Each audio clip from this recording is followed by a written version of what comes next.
திருச்சிற்றம்பலம். பாடல் 14.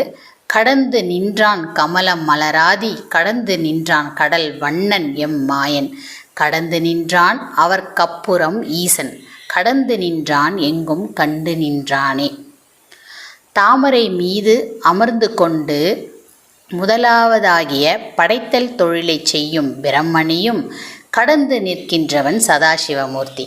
உயிர்களை காப்பாற்றும் தொழிலை செய்யும் நீலவண்ணனாகிய திருமாலையும் கடந்து நிற்கின்றவன் சதாசிவமூர்த்தி. இவர்கள் இருவருக்கும் அப்புறம் உயிர்களின் மாயையை அழிக்கும் ஈஸ்வரனையும் கடந்து நிற்கின்றவன் சதாசிவமூர்த்தி. இவ்வாறு மூவரையும் கடந்து அனைத்திற்கும் இறைவனாக இருக்கின்ற சதாசிவமூர்த்தியை யாம் காணும் இடமெல்லாம் கண்டு நின்றோம். திருச்சிற்றம்பலம்.